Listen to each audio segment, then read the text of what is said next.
Hello વિદ્યાર્થી મિત્રો, part 2 વિદ્યુત વિભાજન કોર્સ એનો ફર્સ્ટ લેક્ચર આપણો પૂરો થઈ ગયો. એમાં આપણે હેતુ, સિદ્ધાંત, કઈ રીતે રાસાયણિકથી અલગ પડે છે, બંનેમાં શું તફાવત છે, એનોડ, કેથોડ, રેડોક્સ આપમેળે થાય ન થાય, આ બધી ચર્ચાઓ કરી.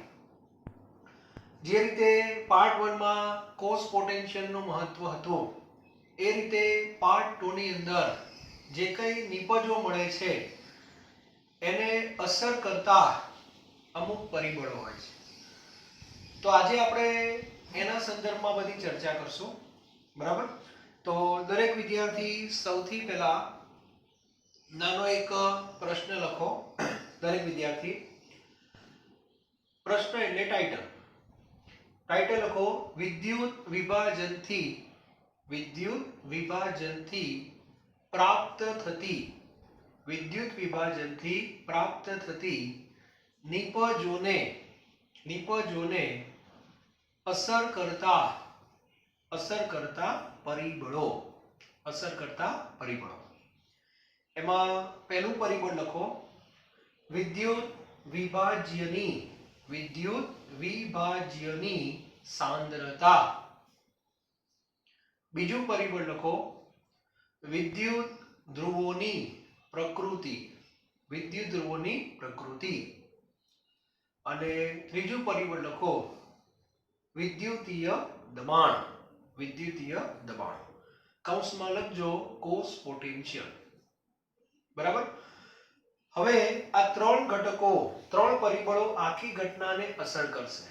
અને તમે જો ધ્યાનથી જુઓ તો આ ત્રણ પરિબળો એ વિદ્યુત વિભાજન કોષમાં રહેલા ત્રણ ઘટકો જ છે.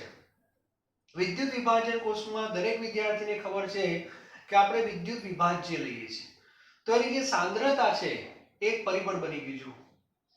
પછી એમાં બે વિદ્યુત ધ્રુવો આપણે ડુબાડીએ છીએ, એટલે વિદ્યુત ધ્રુવોની પ્રકૃતિ સક્રિય છે કે નિષ્ક્રિય એ પણ નિપજને અસર કરતું એક પરિબળ છે. અને બંને વિદ્યુત ધ્રુવોને આપણે બેટરી સાથે જોડીએ છીએ. બેટરી એટલે વિદ્યુત રાસાયણિક કોષ, અને એ બેટરીનો કોષ પોટેન્શિયલ એ પણ નિપજોના પ્રમાણને અસર કરે છે. અહીંયા નિપજોને અસર કરતા પરિબળો એટલે શું? તો નિપજોનો પ્રકાર પણ આવશે અને નિપજોનું પ્રમાણ પણ આવશે. અને આ ત્રણેય પરિબળો આપણે 1 by 1 ભણશું એટલે આ વિભાગ પૂરો થઈ જશે. બરાબર? તો આજે પહેલા બે પરિબળોની હું ક્લાસમાં ચર્ચા કરીશ. પહેલા બે પરિબળો. સૌથી પહેલું પરિબળ જે છે એ વિદ્યુત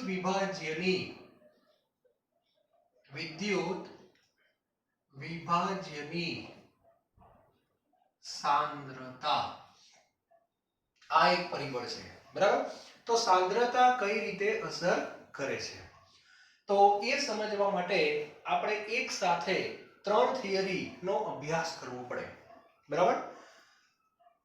એમાં નંબર 1 આ રીતે હું ભાગ પાડી દઉં છું. તમારે પણ આ ત્રણેય ફૂલ સ્કેપ ની અંદર સાથે જ લખવાના, ત્રણ ભાગ પાડી દેવાના. બરાબર? એમાં સૌથી પહેલો નંબર આપવાનો પિગલિત NaCl. ટૂંકમાં પિગલિત NaCl નું વિદ્યુત વિભાજન કરવાનું. બરાબર છે? ચાલો. ત્યાર પછી બીજા નંબરની અંદર મંદ NaCl. જૂની બુકમાં મંદ NaCl હતું, પછી સમજાવી દઈશ નવી બુકમાં શું ફેરફારો છે.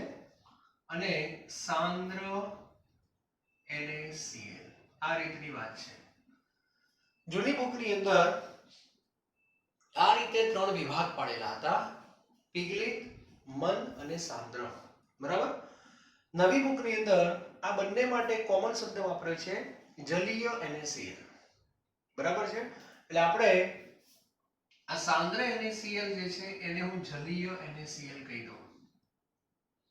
બરાબર? આમ તો બંને ગણાય, પણ ટેક્સ્ટ બુક પ્રમાણે આપણે ચર્ચા કરવાની છે. થોડી નવી બુક જે છે એ પ્રમાણે પણ ચર્ચા કરશો. બરાબર? ચાલો, સૌથી પહેલા ધ્યાન આપજો. તો પિગલિત NaCl નું વિદ્યુત વિભાજન જ્યારે તમે કરશો, બીજી વસ્તુ, એક પરિબળ જ્યારે ભણતા હો ત્યારે બાકીના બે કેવા રાખવા જોઈએ? અચળ રાખવા જોઈએ. એટલે હું એક નાની આકૃતિ દોરું છું. સૌથી પહેલા ત્રણેય થિયરી સાથે ભણવાની છે. ચાલો આ રીતે આપણે બીકર લીધું. સોમવાર, મંગળવાર અને બુધવાર અથવા ત્રણ વિદ્યાર્થી છે અલગ અલગ રીતે પ્રયોગ કરે છે. ક્લિયર? ઓકે. પહેલા વિદ્યાર્થીએ આની અંદર પિગલિત NaCl લીધું એટલે Na+ અને Cl-. ટૂંકમાં આમાં પાણી નથી. બરાબર? મંદ NaCl નો અર્થ એવો થાય, કે આ વિદ્યાર્થીએ 1 લિટર પાણી લીધું. કેટલા લિટર? 1 લિટર. અને એમાં 1 ચમચી મીઠું નાખ્યું. 1 ચમચી બહુ ઓછું મીઠું નાખ્યું એટલે મંદ NaCl આપણે એવું કહી શકીએ. તો આની અંદર Na+ હશે, Cl- હશે, પાણી પણ હશે એટલે H+ અને OH- પણ હશે. બરાબર? આની અંદર સાંદ્ર NaCl નો અર્થ કે પાણી તો ધારો કે 1 લિટર જ છે પણ મીઠું જે નાખ્યું હશે 5-10 ચમચી નાખ્યું હશે એવું આપણે વિચારી લઈએ. બરાબર? એટલે આની અંદર Na+, Cl-, H+ અને OH- આ રીતની સ્થિતિ છે. ધ્યાન આપજો. હવે આ પહેલું પરિબળ જે છે એ બધામાં આમ જોવા જઈએ તો અલગ કહી શકાય. હવે ધ્યાન આપો. બીજું પરિબળ વિદ્યુત ધ્રુવોની પ્રકૃતિ. તો ત્રણેય કોષની અંદર વિદ્યુત ધ્રુવો સરખા લીધા. સરખા એટલે નિષ્ક્રિયતા. બધામાં એક સરખા જ વિદ્યુત ધ્રુવ. એનો સીધો અર્થ એવો થાય કે આ બીજું પરિબળ બધા માટે કેવું થઈ ગયું? કોમન થઈ ગયું. સમજજો બરાબર? હા. ચાલો એટલે એની અસર તો નાબૂદ થઈ ગઈ. ત્યારબાદ કોષ પોટેન્શિયલ ત્રણેયમાં બેટરી સરખી રાખી. બેટરી સરખી એટલે માની લો કે ડેનિયલ કોષ જ છે. ચાલો પ્રમાણિત. અને પ્રમાણિત ડેનિયલ કોષ હોય એટલે એનો વોલ્ટેજ ફિક્સ જ છે 1.10. એનો અર્થ કે આ ત્રણેય રચનાઓ જે તમારી સામે છે એમાં એક પરિબળ અલગ પડે છે, બાકીના બે પરિબળો સરખા છે. હવે ત્રણેયમાં જે નિપજો મળવાની એનો આપણે અભ્યાસ કરશું તો ત્રણેયમાં તમે જોજો નિપજોના પ્રકારમાં થોડોક ફેરફાર જોવા મળશે. બરાબર? તો સૌથી પહેલા વાત કરીએ પિગલિત NaCl. ચલો એનોડ અને કેથોડ. એનોડ બધાને ખબર છે પ્લસ હોય, કેથોડ માઈનસ હોય. તો આના ઉપર કોણ જશે? Cl-. આગળ વાત કરી હતી Cl- નું ઓક્સિડેશન થાય, ઇલેક્ટ્રોન મુક્ત થાય અને Cl2 ગેસ બને. 1/2 Cl2. બરાબર? ત્યારબાદ કેથોડ ઉપર Na+ જશે. Na+ પ્લસ ઇલેક્ટ્રોન એમાંથી Na સોલિડ બનશે. અને આ રીતે એનોડ અને કેથોડ છેલ્લે તમારે હવે એક બોક્સ તો બનાવી જ દેવાનો. એ પિગલિત NaCl માં એનોડ ઉપર ક્લોરીન વાયુ મળે, કેથોડ ઉપર સોડિયમ મળે. બંનેમાં મોલ પ્રમાણ જોવાનું છે. હવે બંનેમાં ઇલેક્ટ્રોનની સંખ્યા જો સરખી થઈ ગઈ. ક્લિયર? તો ક્લોરીનના કેટલા મોલ મળ્યા? 0.5. તો સામે સોડિયમના 1 મોલ. તો ક્લોરીન કરતા સોડિયમના મોલ ડબલ મળે છે. તો મોલ પ્રમાણ કેટલું કહેવાય? 1:2. ખ્યાલ આવી ગયો? આ વસ્તુ દરેક વિદ્યાર્થીના મગજમાં ફિટ થવી જોઈએ અને આના સંદર્ભમાં જ MCQ ને દાખલા બધું આવવાનું છે. પણ દરેક વિદ્યાર્થીને પ્રક્રિયા લગતા આવડવી જોઈએ કે એનોડ ઉપર કઈ પ્રક્રિયા થાય અને કેથોડ ઉપર કઈ પ્રક્રિયા થાય. આ બંને પ્રક્રિયા જ્યારે તમે લખો છો ત્યારે બંનેમાં ઇલેક્ટ્રોનની સંખ્યા સરખી દેખાવી જોઈએ. જો એક તો બંનેમાં એક ઇલેક્ટ્રોન, બે તો બંનેમાં બબે. બે રાખવા હોય તો આને તમારે 2 વડે ગુણવા પડે, આને પણ ગુણવા પડે. તો અહીંયા 2 વડે ગુણો એટલે 1 મોલ થાય, અહીંયા 2 થાય તો પણ 1 ના 2 એટલે 1 જે 2 પ્રમાણ છે. ક્લિયર? તો આ નિપજો તમને મળ્યો. ત્યારબાદ બીજા વિદ્યાર્થીએ મંદ NaCl ની વાત કરી હતી. ટૂંકમાં અહીંયા કઈ ધાતુ જમા થઈ? સોડિયમ. ચાલો લખી દો અહીંયા સોડિયમ ધાતુ અહીંયા જમા થઈ અને અહીંથી કયો વાયુ બહાર નીકળ્યો? ક્લોરીન. ક્લોરીન એ વાયુ છે એટલે બહાર નીકળે એટલે એને પાત્રમાં સિલિન્ડરમાં ભરી દેવું પડે. બરાબર? ચાલો મંદ NaCl. મંદ NaCl માં એક પ્રશ્ન થયો, ધ્યાન આપજો. હવે અહીંયાથી થોડુંક સમજવાનું છે. આ એનોડ છે પ્લસ અને કેથોડ છે માઈનસ. આની અંદર બહુ પ્રશ્ન નહોતા, કોમ્પિટિશન નહોતી, સ્પર્ધા નહોતી. બરાબર? આની અંદર એક કોમ્પિટિશન થવાની છે. તો કોમ્પિટિશન શું છે? તો એનોડ પ્લસ છે જો. તો પ્લસ તરફ કોણ જાય? માઈનસ. તો -2 છે જો. આવું વિચારી શકીએ આપણે. બરાબર? આ બેની વચ્ચે સ્પર્ધા થવાની કે Cl- જશે કે OH- જશે. હવે પ્રશ્ન કરો કોણ જાય? તો આવા સંજોગોમાં આ લોકો થોડો પ્રયોગનો આધાર લેતા હોય છે, સાથે સાથે રિડક્શન પોટેન્શિયલના પણ આધાર લેતા હોય છે. તો એક સામાન્ય નિયમ એવો કે છે, સામાન્ય નિયમ કે જેનો રિડક્શન પોટેન્શિયલ, પછી નોંધ લખાવું છું તમને, જેનો રિડક્શન પોટેન્શિયલ ઓછો હોય, યાદ રાખજો, એ એનોડ તરફ જાય, અને જેનો રિડક્શન પોટેન્શિયલ વધુ હોય એ કેથોડ તરફ જાય. એટલે જ્યારે તમે સ્પર્ધા કરશો તો મુખ્ય સ્પર્ધા આ બે વચ્ચે થવાની છે. તો પ્રયોગોની અંદર એવું કહેવા માંગે છે કે જે નિપજો મળી હતી મંદ NaCl માં, અહીંયા શું મળે તો ઓક્સિજન મળે તો. એનો અર્થ કે Cl ની જગ્યાએ કોણ બહાર આવ્યો? ઓક્સિજન. એનો અર્થ કે Cl માઈનસ કરતા OH નો રિડક્શન પોટેન્શિયલ ઓછો હશે. મંદ હોય તો સાંદ્રમાં પાછો ફેરફાર થોડોક થાય છે, બરાબર, પણ અત્યારે હું તમને મંદની વાત કરું છું. તો પ્રક્રિયા તમારે આ લખવાની, ધ્યાન રાખજો.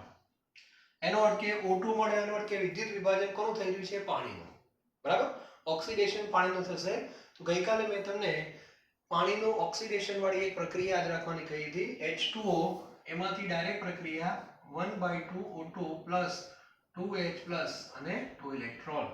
એનો અર્થ કે બહાર કોણ આવ્યો? ઓક્સિજન. ક્લોરીન બહાર આવતો નથી, એટલે ક્લોરીન ત્યાંનો ત્યાં જ રહે, Cl- અને OH- નો ઓક્સિડેશન થાય છે. આવી જ કઈ પરિસ્થિતિ ધન આયનની થાય છે. કેથોડ ઉપર જવા માટે બે આયનો તત્પર હોય છે, Na+ અને H+, છતાં પણ એમાં સફળતા કોને મળે છે? H+ ને, અને બહાર પણ આવી જાય છે હાઇડ્રોજન ગેસ. એનો અર્થ કે પાણીનું જ રિડક્શન થાય છે. આમાં કઈ પ્રક્રિયા થતી હશે? 2H2O + 2 electron = H2 + 2OH-. આ પ્રક્રિયા થાય છે. એનો સીધો અર્થ એવો થાય કે એનોડ અને કેથોડ ઉપર શું મળ્યું? તો એનોડ ઉપર O2 મળ્યો અને કેથોડ ઉપર હાઇડ્રોજન મળ્યો. બંનેના પ્રમાણની જો વાત કરીએ તો ગઈકાલે જ વાત કરી હતી, 1:2 નું પ્રમાણ થાય. એનો અર્થ એવો થયો કે આપણે રાહ જોતા હોય કે હમણાં ક્લોરીન અને સોડિયમ ધાતુ બહાર આવે, પણ એને બદલે O2 અને H2 બહાર આવે છે. એટલે કઈ નિપજો મળે છે એનો આધાર સાંદ્રતા ઉપર પણ છે, સાથે સાથે પોટેન્શિયલ ઉપર પણ હોય છે, અને સાંદ્રતાની પોટેન્શિયલ ઉપર પાછી અસર થતી હોય છે, એટલા માટે, બરાબર. આ થિયરી બુકમાં છે નહીં, પણ જૂની બુક જે આપણી હતી એમાં એક વિધાન પૂછાતું હતું કે મંદ NaCl નું વિદ્યુત વિભાજન એ વાસ્તવમાં પાણીનું વિદ્યુત વિભાજન છે, આવો પ્રશ્ન હતો, બરાબર. તો એના સંદર્ભમાં આપણે આ વસ્તુ લખી શકીએ. અત્યારે આ છે નહીં હવે, એટલે મગજમાંથી કાઢી નાખજો, પણ મગજમાં રાખજો કે જૂની બુકમાં આવું કંઈક હતું, ઓલ્ડ બુક, બરાબર. ચાલો, હવે આપણી જે નવી બુક છે, જૂની બુકમાં સાંદ્ર NaCl શબ્દ વાપર્યો, તો હવે નવી બુક જે છે એમાં જલીય NaCl શબ્દ વાપરી દીધો છે, ધ્યાન આપજો હવે. અને આ થિયરી જે છે IMP છે, વધારે IMP આની સાપેક્ષમાં, બરાબર. તો આની અંદર નાટક શું થાય છે તમે ધ્યાનથી જોજો હવે. એનોડ અને કેથોડ, ફરીથી સ્પર્ધાની જો વાત કરીએ તો એનોડ પ્લસ કેથોડ માઈનસ, તો ફરી પાછી સ્પર્ધા તો થવાની આ બે વચ્ચે, બરાબર. અને આ બે વચ્ચે જ્યારે સ્પર્ધા થાય છે તો આ વખતે બાજી કોણ મારે છે? Cl-. એનો અર્થ એવો થાય છે કે Cl- નું ઓક્સિડેશન થઈ જાય છે. સાંદ્રતા થોડી વધી ગઈ એટલે સીધે એના પોટેન્શિયલ ઉપર અસર થઈ જાય છે, અને Cl- નો જે ઓક્સિડેશન પોટેન્શિયલ છે એ વધી જાય છે, ટૂંકમાં રિડક્શન પોટેન્શિયલ ઘટી જાય છે, બરાબર. અને એટલા માટે એનોડ ઉપર Cl- જાય છે, અને આ Cl- નું રૂપાંતર Cl2 ગેસમાં થાય છે, અને ઇલેક્ટ્રોન છૂટો પડે છે. ધારો કે અહીંયા હું 2 લખું છું અત્યારે હાલ, બરાબર. તો અહીંથી કયો વાયુ બહાર આવ્યો? ક્લોરીન. ક્લોરીન બહાર આવે છે. અને હવે વાત કરીએ રિડક્શનની, તો કેથોડ ઉપર કોમ્પિટિશન આ બેની જ છે, બરાબર. પણ Na+ ના રિડક્શન પોટેન્શિયલ કરતા H+ નું રિડક્શન પોટેન્શિયલ વધારે છે, અને એટલા માટે પાણીનું જ રિડક્શન થાય છે, એટલે 2H2O + 2 ઇલેક્ટ્રોન = H2 + 2OH-. આ પ્રક્રિયા થાય છે. એનો અર્થ કે બહાર હાઇડ્રોજન જ આવે છે. બહાર કોણ આવે છે? હાઇડ્રોજન. ટૂંકમાં Na+ બહાર આવતો નથી. અને આની અંદર એક ત્રીજી નિપજ તમને મળે છે દ્રાવણની અંદર, વિચારો. Na+ બહાર આવ્યો જ નહીં, એટલે Na+ એમને એમ જ રહેશે. Na+ ની જગ્યાએ પાણીનું રિડક્શન થયું, અને H2 તો બહાર જતો રહ્યો, પણ બીજો કોણ છે? 2OH-. તો Na+ અને 2OH માઈનસ ભેગા થાય છે એટલે 2Na+ વપરાય એટલે આમાંથી તમને 2NaOH મળે. એનો સીધો અર્થ એવો થાય છે કે આ પ્રક્રિયામાં એનોડ, કેથોડ અને ત્રીજી એક નિપજ ક્યાં મળે છે? દ્રાવણની અંદર. અને પ્રમાણ લખો ત્યારે ઇલેક્ટ્રોનનું બેલેન્સ હોવું જોઈએ. તો આ ઇલેક્ટ્રોન કેટલા? 2, આ પણ 2 અને આ 2 પ્રમાણિત બને છે. તો પ્રમાણ વિચારો તો ક્લોરીનના 1 મોલ છે, આના પણ 1 મોલ છે, આના 2 મોલ છે. તો પ્રમાણ શું થાય? પહેલા નિપજ લખો, ક્લોરીન, હાઇડ્રોજન અને NaOH એટલે 1:1 અને 2 થશે. બરાબર? આ રીતે અગત્યની નિપજ છે. એટલે જૂની જે બુક હતી આપણી એની અંદર આ માહિતી આપેલી હતી, જૂની બુકની અંદર. બરાબર? એટલે જૂની બુકમાં ત્રણેય થિયરી અલગ અલગ રીતે હતી. નવી બુકમાં હવે તમારે આ બે જ યાદ રાખવાની, બસ પૂરું. આની બહુ જરૂર નથી, પણ મગજમાં રાખવાનું કે આવું કંઈક હતું. એટલે ક્યાંક રેફરન્સ બુકમાં એમસીક્યુમાં ક્યાંક જવાબમાં વિસંગતતા જોવા મળે તો ગભરામણ ના થાય. ઓકે? તો ફરી એકવાર આ થિયરી મગજમાં ફિટ કરી દો. બરાબર? એનોડ ઉપર કોમ્પિટિશન આ બે વચ્ચે થવાની હતી, પણ બાજી કોણ મારી જાય છે? Cl-. કેથોડ ઉપર આ બે વચ્ચે કોમ્પિટિશન થવાની હતી, બાજી કોણ મારી જાય છે? H+. બરાબર?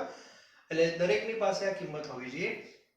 હવે આમાં તો કોઈ ઇશ્યુ નતો, પાણી છે જ નહીં એટલે આ તો સામાન્ય છે, પણ આ વસ્તુ બહુ અગત્યની છે. અને પરીક્ષાની અંદર આ પ્રમાણે યાદ રાખજો. ઘણીવાર JEE માં NaOH ના સંદર્ભમાં દાખલા પૂછી નાખે છે. તમને એવું કહેશે કે 10 મોલ ક્લોરીન મળ્યો. કેટલા મોલ? 10 મોલ ક્લોરીન મળ્યો. તો NaOH નું વજન કેટલું? તો આ થિયરીમાં ખબર પડી જાય કે ક્લોરીન, H2 અને NaOH નું મોલ પ્રમાણ શું છે? 1:1:2. 10 મોલ ક્લોરીન ના મળે તો આના કેટલા મોલ મળે? 20 મોલ મળે. 20 એ મોલ છે, વજન કીધું છે, તો 20 ને 40 વડે ગુણી નાખવાના. બરાબર છે? એટલે સીધો જવાબ આવશે તમારે 20 × 40. બરાબર? આવડે? ઓકે. તો આ રીતે ગણી શકાય. ક્યારેક JEE નીટમાં આવા પ્રશ્નો પૂછે કે ભાઈ સાંદ્ર NaCl નો વિદ્યુત વિભાજન જ્યારે થતું હોય ત્યારે દ્રાવણની pH માં શું ફેર પડે? વધે કે ઘટે? તો બધાને ખબર હોવી જોઈએ કે NaCl નું જે કંઈ દ્રાવણ છે શરૂઆતમાં વીજભારની દ્રષ્ટિએ તટસ્થ હોય, વિદ્યુત વિભાજન પહેલા. જેવું વિભાજન ચાલુ થાય એટલે પ્રક્રિયાઓ ચાલુ થઈ ગઈ તો દ્રાવણમાં NaOH ઉત્પન્ન થાય છે. NaOH ઉત્પન્ન થાય એટલે એની pH શું થાય? વધી જાય. 7 થી વધી જાય. આ પણ ખબર પડવી જોઈએ. તો આવા પ્રશ્નો પૂછી શકે લોકો, કોન્સેપ્ટ વાળા પ્રશ્નો. ઘણીવાર એવું પૂછે કે આ પ્રક્રિયા ચાલુ હોય અને કોઈ બહારથી ફિનોપ્થેલિનના 2-3 ટીપા નાખે તો શું થાય? તો દ્રાવણ જે પહેલા રંગહીન હતું એ ગુલાબી રંગનું બનતું જાય. કેમ? NaOH ના કારણે. તો આવા પ્રશ્નો પૂછી શકાય છે. ખ્યાલ આવી ગયો? તો આ બહુ અગત્યની થિયરી છે. ખાસ કરીને આ પરિબળ સમજાવવાનું જો પરીક્ષામાં કે તો તમારે બે થિયરી લખવાની, એક વિકલિતની લખવાની અને એક આ લખવાની. એટલે તફાવત નક્કી થઈ ગયો. ખ્યાલ આવી ગયો? એટલે દરેકના મગજમાં હોવું જોઈએ. અને હવે હું નોંધ લખાવું છું તમને શાંતિથી, પણ પહેલા આ ત્રણે ત્રણ વસ્તુઓ વ્યવસ્થિત સ્ક્રીનશોટ પાડી દો અને શાંતિથી નોટમાં વ્યવસ્થિત ત્રણે ત્રણ સાથે લખેલી હોવી જોઈએ. વચ્ચેની થિયરીમાં ઓલ્ડ બુક એવું લખી નાખવાનો. બરાબર? તો આ એક ખાસ યાદ રાખવાનું છે. અને હવે હું તમને 2-3 મુદ્દા જે લખાવું છું એ ધ્યાનથી નોંધ તરીકે લખવાના છે. ઓકે? એક મુદ્દો આના સંદર્ભમાં pH વાળું લખી નાખીએ આપણે, એટલે મગજમાં એક આવું થાય. બરાબર? ચાલો, દરેક વિદ્યાર્થી લખો, યાદ રાખો. લખો, યાદ રાખો. એમાં પહેલું વિધાન લખો. પહેલું વિધાન, સાંદ્ર NaCl ના વિદ્યુત વિભાજન દરમિયાન, સાંદ્ર NaCl ના વિદ્યુત વિભાજન દરમિયાન દ્રાવણની pH માં વધારો થાય છે. દ્રાવણની pH માં વધારો થાય છે. pH વધ્યો, વિવજ ઘટે પાછો. હા, pH માં વધારો થાય છે. કૌંસમાં લખજો NaOH ના કારણે. NaOH ના કારણે. બીજું વાક્ય લખો, સાંદ્ર NaCl ના વિદ્યુત વિભાજન દરમિયાન, સાંદ્ર NaCl ના વિદ્યુત વિભાજન દરમિયાન દ્રાવણમાં ફિનોપ્થેલિનના 2-3 ટીપા ઉમેરવામાં આવે. 2-3 ટીપા ઉમેરવામાં આવે તો દ્રાવણ ગુલાબી રંગનું બને છે. દ્રાવણ ગુલાબી રંગનું બને છે. આ એક વાક્ય પણ લખી નાખો. બરાબર? ત્યાર પછી ત્રીજો મુદ્દો લખો. આપણે જે વાતો કરી હમણાં કે કોણ ક્યાં જાય કોણ ક્યાં જાય તેનો ફિક્સ તમને કોન્સેપ્ટ આપી દો. લખો ત્રીજો મુદ્દો. જે આયનનો રિડક્શન પોટેન્શિયલ સૌથી વધુ હોય તેનું સૌપ્રથમ કેથોડ આગળ રિડક્શન થાય છે. બરાબર. ઉદાહરણ લખો. હમણાં જે વાત કરી આપણે આની વાત કરું છું. Cl- અને H+. બરાબર. આ બંનેમાં રિડક્શન કોનું પહેલા થયું? સોરી એક મિનિટ. હા, Na+. યસ, Na+ અને H+. હા, Na+ અને H+ આ બેમાં સૌથી પહેલા રિડક્શન કોનું થયું કહેવાય? H+ નું થયું કહેવાય. એટલે H2 ગેસ જ મળે ને સરવાળે તો, એટલે H+ નું થયું કહેવાય. તો આનો રિડક્શન પોટેન્શિયલ તો 0 છે. આનો રિડક્શન પોટેન્શિયલ તમે ચેક કરી લેજો, શું હશે? નેગેટિવમાં હશે. સોડિયમનો રિડક્શન પોટેન્શિયલ તમારે ચેક કરી લેવાનું, માઇનસમાં હશે. અને એટલા માટે જ H+ નો થઈ જાય. એટલે આવું લખી નાખો. આવું લખી નાખજો E0 H+ H2 એમ 1/2 H2 greater than E0 Na+Na. આવું લખવાનું કૌંસમાં.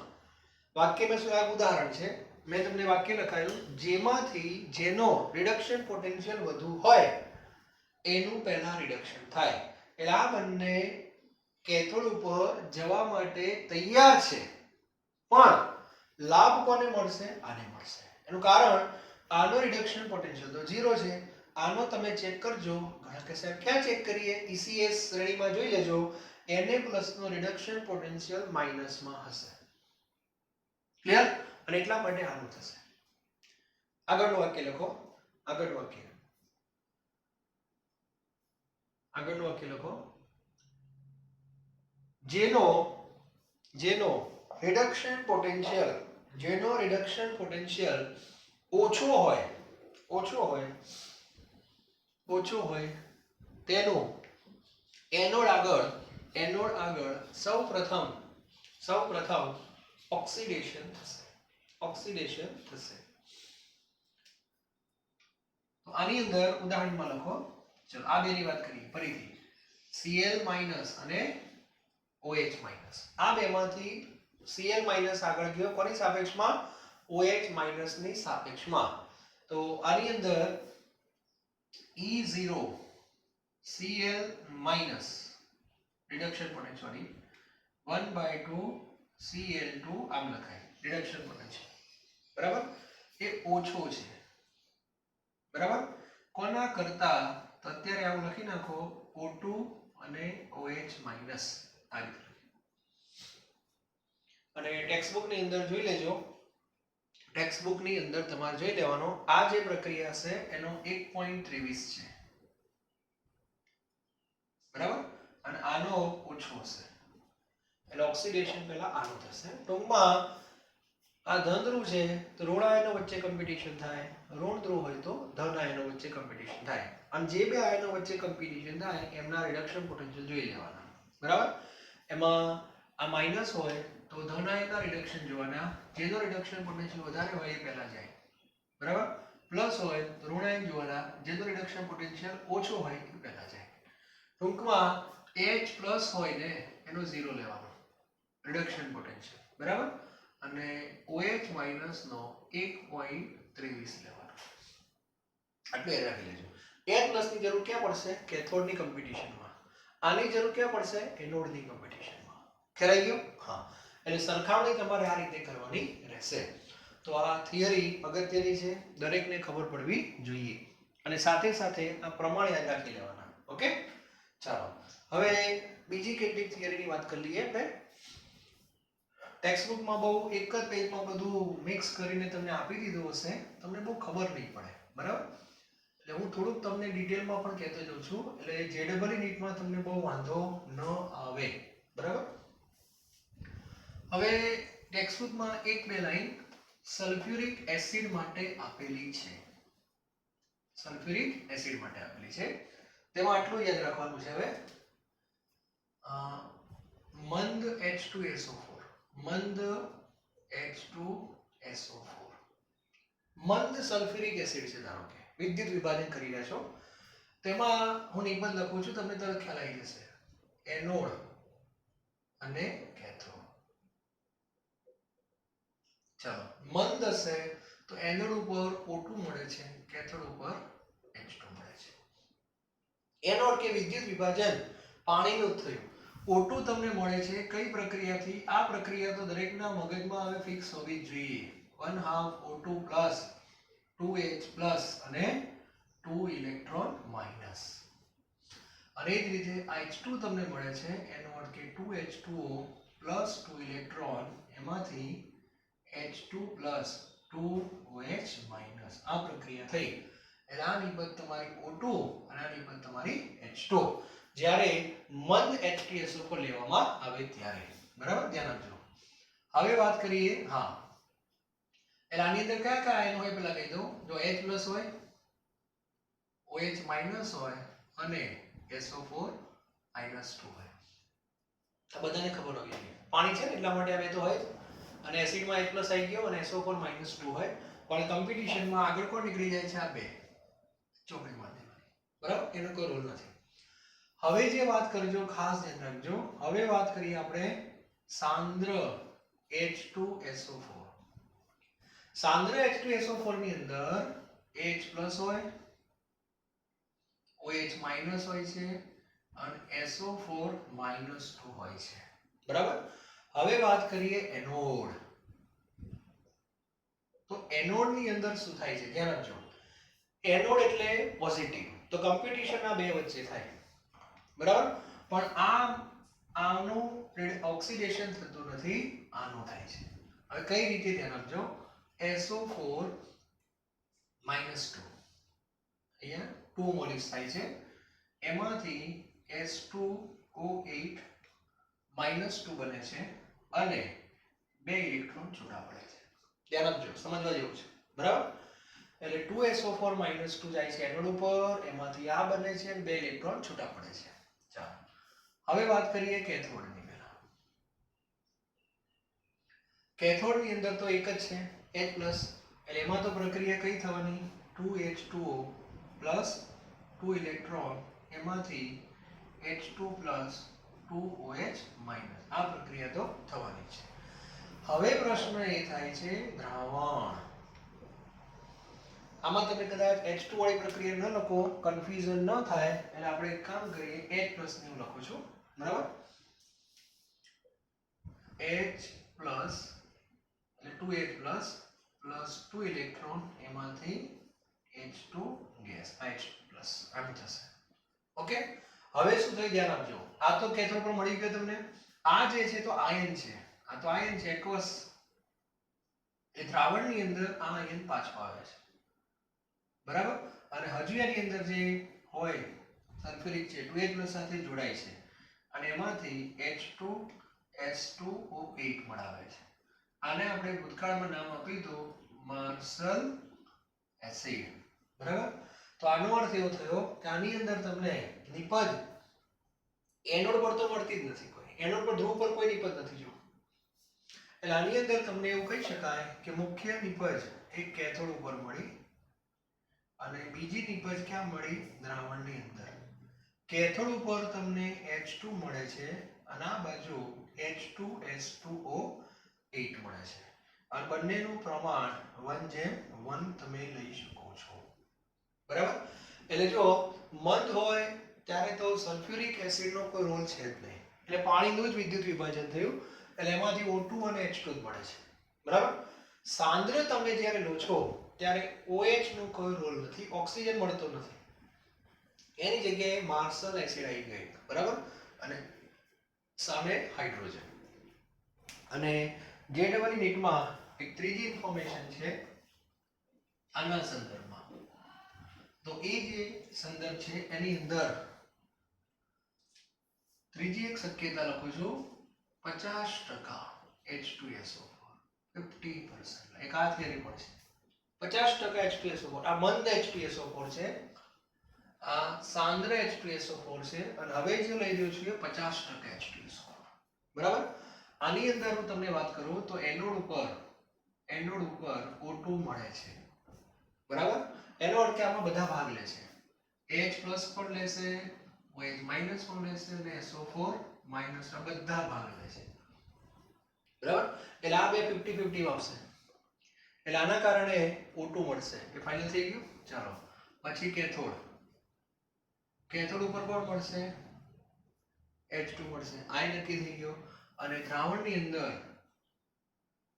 અંદર તમને H2S2O8 આ પણ મળશે ત્રણ નિપજો મળશે એટલે મગજમાં ક્લિયર હોવું જોઈએ કે મંદ H2SO4 માં કઈ નિપજો મળે આ બે મળે ઓલું બરાબર સાંદ્રની અંદર આ બે મળે અને 50% વાળામાં ત્રણ નિપજો મળે છે એટલે કહેવાનો અર્થ એવો છે આખી આ બધી જે થિયરી તમને કહેવા શું માંગે છે કે કઈ નિપજો મળશે આ બધું શેના ઉપર આધારિત છે સાંદ્રતા ઉપર અને એના પોટેન્શિયલ ઉપર આધારિત છે બરાબર આવું આપણે કહી શકીએ તો ચોપડીમાં વાંચશો એટલે તમને બધી ખબર પડશે પણ આ બધી પ્રક્રિયાઓ તમારા મગજમાં હોવી જોઈએ ખાસ કરીને આ બે પ્રક્રિયા દરેકને આવડવી જોઈએ 5 વાર લખી નાખવાની પાણીનું ઓક્સિડેશન અને પાણીનું રિડક્શન ઓક્સિડેશન થી O2 મળે રિડક્શન થી H2 મળે આ દરેકને ખબર હોવી જોઈએ ક્લિયર તો આ પહેલું પરિબળ જે છે એ આપણે પૂરું કરીએ છીએ ત્રણ પરિબળો હતા ને એમાંથી પહેલા પરિબળમાં બધું અંદર આવે છે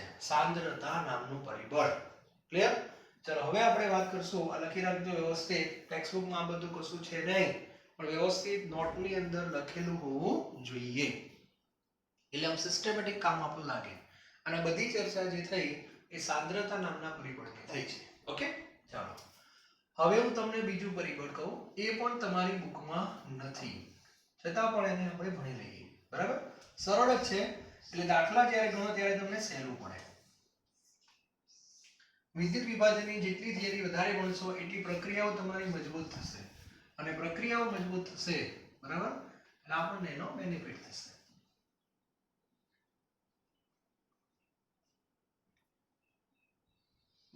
ચાલો હવે બીજું પરિબળ જે હતું એનું નામ મેં આપેલું વિદ્યુત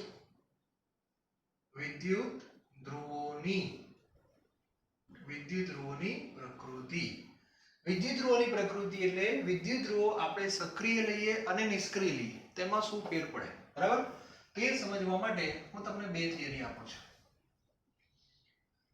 બરાબર એમાં પહેલી જે થિયરી છે ફર્સ્ટ એમાં કોપરના સક્રિય ધ્રુવો વડે CuSO4 aqueous નું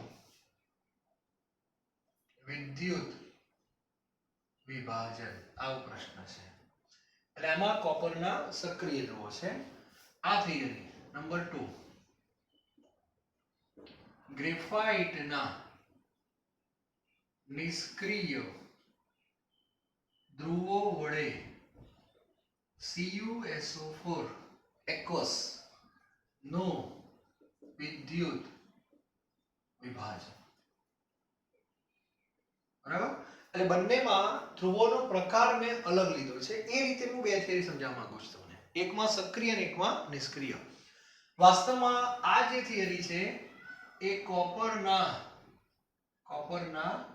શુદ્ધિકરણની થિયરી છે આમ જોવા જઈએ તો બરાબર ચલો સૌથી પહેલા જે પરિબળ ભણતા હોઈએ એ જ અલગ રહેવું જોઈએ બાકીનું બધું સરખું જોઈએ તો સૌથી પહેલા જુઓ તો આ પાત્ર લીધું બંનેમાં પાત્ર કેવું લેવાનું સરખું છે ચલો પહેલું પરિબળ વિદ્યુત વિભાજનની સાંદ્રતા એટલે બંનેમાં આપણે સરખું લઈએ છીએ જો બરાબર એનો અર્થ કે અહીંયા Cu2+ પછી SO4 - 2 H+ અને OH આ બધું હશે એ જ રીતે આમાં પણ Cu2+ SO4 - 2 H+ અને OH બધું જ હશે લખી જ નાખવાનું જેટલું દેખાય બધું એટલે અત્યારે પાત્રમાં આ બંને દ્રાવણો સરખા જ છે સાંદ્રતા પણ એમની સરખી છે હવે જે પરિબળ અલગ પાડશું એમાં વિદ્યુત ધ્રુવોની વાત છે આમાં સક્રિય અને પેલામાં નિષ્ક્રિય તો આની અંદર વિદ્યુત ધ્રુવો કોપરના છે, બંને કોપરના છે, પણ બંનેમાં ફેર છે, બરાબર. આ જે કોપર છે એ અશુદ્ધ કોપર છે, અશુદ્ધ કોપર, અને આ કોપરનો સળિયો શુદ્ધ છે, આ શુદ્ધ કોપર, બરાબર. એટલે બંને કોપર થઈ ગઈ, ધાતુ થઈ ગઈ. આ બાજુ વાત કરીએ તો ગ્રેફાઇટના ધ્રુવો છે. ચાલો, એનો અર્થ કે આ બંને જે છે નિષ્ક્રિય, નિષ્ક્રિય, આ બી નિષ્ક્રિય. એટલે આ પરિબળ બંનેમાં નથી ગયું. ત્રીજું પરિબળ હતું કોસ પોટેન્શિયલ, એટલે બેટરી. બંનેમાં બેટરી જરા સરખી રાખી, ડેનિયલ. ચાલો, વાત પૂરી. તો બંને આકૃતિમાં એક જ બાબત અલગ પડે છે, કઈ? વિદ્યુત ધ્રુવો. ક્લિયર? ચાલો, હવે આ અશુદ્ધ કોપર છે એનો સીધો અર્થ એવો થાય કે આની અંદર કોપર વત્તા અશુદ્ધિ હશે, કોપર વત્તા અશુદ્ધિ. અને અશુદ્ધિનો પ્રકાર ચેક કર્યો તો ખબર પડી કે આમાં પીટી, ગોલ્ડ, સિલ્વર આવી કિંમતી અશુદ્ધિઓ છે, પણ એનું પ્રમાણ ઓછું હોય. અશુદ્ધિ એટલે પ્રમાણના સંદર્ભમાં લેવાનું હોય છે, ભાવના, પૈસાના સંદર્ભમાં નહીં. આ એક ખબર હોવી જોઈએ. હવે આપણો હેતુ આ થિયરીમાં શું છે, પહેલા એ ક્લિયર હોવું જોઈએ કે આપણે કોપરને શુદ્ધ કરવો છે, અને વિદ્યુત વિભાજન એ એની એક મેથડ છે. ઘણી બધી પદ્ધતિઓ છે. ધાતુ કર્મ વિધિની અંદર આખું લિસ્ટ હોય છે, એમાં અત્યારે ઉદ્યોગોમાં આ પદ્ધતિ પણ ચાલે છે. એટલે એ લોકો શું કરતા હશે, અશુદ્ધ કોપરનો સળિયો જે છે એને અહીંયા લીધો, શુદ્ધ કોપરનો સળિયો અહીંયા મૂક્યો. અશુદ્ધ કોપરના સળિયાને એનોડ બનાવી દીધો, એનોડ પ્લસ, અને આને બનાવી દીધો કેથોડ માઇનસ, બરાબર. હવે ધ્યાન આપજો, હવે ધ્યાન આપજો. જેવી બેટરી ચાલુ થાય, અત્યાર સુધી આપણે આવું ભણતા હતા કે ચલો કોમ્પિટિશનમાં કોણ છે, આ બધું વિચારતા હતા, બરાબર. પણ એ બધું તો જ શક્ય બને જો ધ્રુવો નિષ્ક્રિય હોય તો. આમાં લાગુ પડશે એવું. આમાં તો વિદ્યુત ધ્રુવો પોતે જ સક્રિય છે, એટલે આયનોનો વારો આવશે જ નહીં. આયનો વિચારતા હોય અમે અહીંયા સળિયો કે ઉભા રહો નથી, હું પોતે જ સક્રિય છું. એટલે આમાં થવાનું કેવું, ધ્યાન આપજો, સમજજો. આ સળિયાને બેટરીના ધન સાથે જોડેલો છે, સળિયો ધાતુનો છે, એટલે એનું જ ઓક્સિડેશન થશે. એમાં પોટેન્શિયલ ને એવું કંઈ જોવાનું આવતું જ નથી. હા, એક વસ્તુ આવશે કે આમાં જે પરમાણુઓ છે એ બે પ્રકારના છે, કોપરના બી છે અને અશુદ્ધિના પણ છે. કોપરના 90% હોય તો અશુદ્ધિના 10% છે. નંબર 1. નંબર 2, એ બે ધાતુમાંથી કોનું ઓક્સિડેશન પહેલા થાય? તો કોપર એ વધુ સક્રિય છે, એટલે આમાં થવાનું આવું, અહીંયાથી કોપર ધાતુના જેટલા પણ પરમાણુઓ છે એ બધા ધીરે ધીરે Cu2+ માં રૂપાંતરિત થશે. એટલે અહીંથી Cu2+ દ્રાવણની અંદર આવે. ઘણા કે અશુદ્ધિનું કશું ના થાય. એટલે જેમ પેલો મધપુડો હોય, મધપુડો, એમાં એક એક માખી આમ છૂટી પડે કે ના પડે, એ જ રીતે આખો એક મધપુડો છે, એમાં કોપરના જે પરમાણુ છે એ Cu2+ સ્વરૂપે આવી જાય છે દ્રાવણની અંદર અને ઓગળી જાય. કારણ કે અશુદ્ધિના પરમાણુ કશું ન થાય, પણ થવાનું એવું કે કોપરના પરમાણુ જેમ જેમ ખસતા જાય એમ અશુદ્ધિના પરમાણુને આજુબાજુથી સપોર્ટ નહીં મળે, એટલે બધા પરમાણુ એમના એમ નીચે પડી જશે. અને નીચે પડી જશે એટલે કચરો અહીંયા ભેગો થાય, અને આ કચરો જે ભેગો થાય છે એને ભૂતકાળમાં તમે ભણી ગયા છો, આને એનોડિક પંખ કહેવાય છે. શું કહેવાય છે? એનોડિક પંખ. અને આ એનોડિક પંખમાં બધી અશુદ્ધિ હોય. અશુદ્ધિ આવી ક્યાંથી? એનોડમાંથી. એટલે એને એનોડ પંખ અથવા એનોડિક પંખ એવું કહેવામાં આવે છે, બરાબર. તો આ એક વસ્તુ ક્લિયર હોવી જોઈએ. આ કોપર તો અહીંયા આવી ગયો છે Cu2+, બરાબર. અને હવે આ Cu2+ અહીંયા જશે ઇલેક્ટ્રોનને મેળવવા માટે, અને Cu2+ બે ઇલેક્ટ્રોન મેળવશે એટલે એમાંથી Cu સોલિડ બનશે, અને એ કોપર અહીંયા શું થાય? જમા થાય. ટૂંકમાં શુદ્ધ કોપર ઉપર કોપર જમા થાય, તેમાં આપણને શું વાંધો છે? તો આખી થિયરીમાં તમે ધ્યાનથી જોયું હશે તો આ સળિયાનો કોપર આ સળિયા ઉપર ટ્રાન્સફર થાય છે વાયા દ્રાવણ, એવું છે. ડાયરેક્ટ નહીં હવામાં, આમથી આમ એવું નહીં. પહેલામાંથી આ થાય, આમાંથી આ થાય. કોપર નું ઓક્સિડેશન થાય એટલે Cu2+ બને, Cu2+ નું પાછું શું થઈ જાય, રિડક્શન થઈ જાય. હા, એ વખતે આ કેથોડ એ માઈનસ છે, આ +2 છે, તો એ જ આગળ જશે. બરાબર છે. બીજા પ્લસ વાળા કોણ છે આમાં, એ બસ H+ જ છે. અને Cu2+ નો રિડક્શન પોટેન્શિયલ બધાને ખબર છે 0.34 છે અને H+ નો તો 0 છે, તો રિડક્શન પોટેન્શિયલ વધારે Cu2+ નો જ છે, તો એ જ જશે. તો આ રીતે તમે વિચારો તો આ પ્રક્રિયા કોપરનું શુદ્ધિકરણ કહેવાય. એટલે આમાં કોઈ નિપજોની આપણે વાત નથી કરતા, પણ કોપરનું શુદ્ધિકરણ એવું આપણે કહી શકીએ. બરાબર. ચલો આ બાજુ આવી જાઓ. આ થિયરી આગળના જેવી છે. ચલો સૌથી પહેલા વાત કરીએ આપણે આ કોમ્પિટિશન વાળી. બરાબર. કારણ કે આ તો ધ્રુવો નિષ્ક્રિય છે, anode plus cathode minus. Anode plus છે તો કોમ્પિટિશનમાં કોણ આવશે, OH માઈનસ અને SO4 માઈનસ 2. કોમ્પિટિશનમાં બાજી કોણ મારી જાય છે, OH માઈનસ, SO4 માઈનસ 2 નહીં. અને OH માઈનસ જાય એટલે O2 મળે. O2 મળે એટલે પાણીનું ઓક્સિડેશન. એટલે પ્રક્રિયા આપણી આ H2O માંથી half O2 plus H2 half O2 plus 2H plus અને 2 ઇલેક્ટ્રોન આ થશે. એટલે અહીંથી બહાર કોણ આવશે, ઓક્સિજન. ઓકે. ત્યાર પછી રિડક્શન ની અંદર કોમ્પિટિશન H+ અને આ બે વચ્ચે થવાની. H+ નો 0 છે, આનો 0.34 છે, એટલે આનું રિડક્શન થશે, આનું નહીં થાય. એટલે Cu2+ બે ઇલેક્ટ્રોન મેળવશે અને એમાંથી Cu સોલિડ બને. અને આની અંદર એક ત્રીજી નિપજ મળવાની દ્રાવણમાં.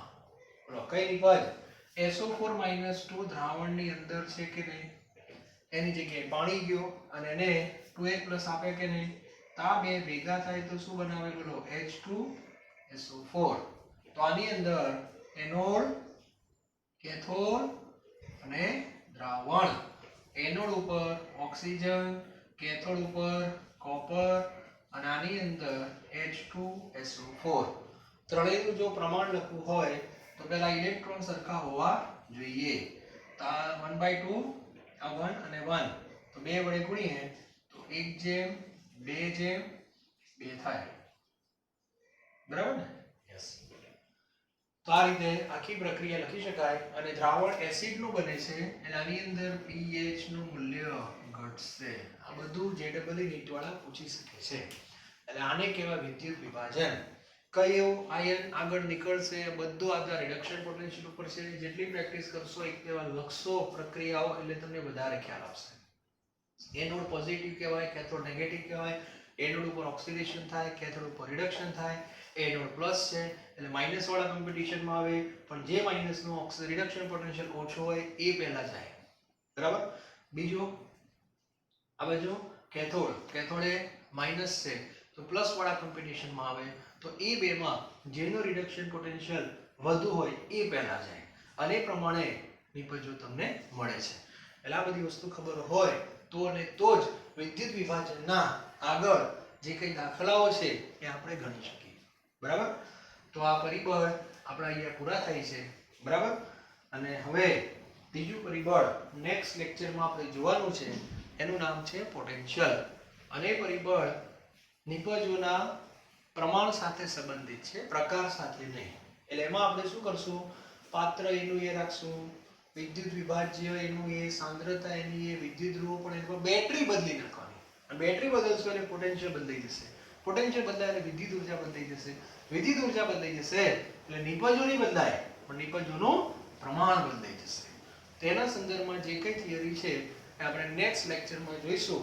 અને પરિબળ નિયમ સ્વરૂપમાં છે, જેને ફેરાડેના વિદ્યુત વિભાજનના નિયમો કહે છે.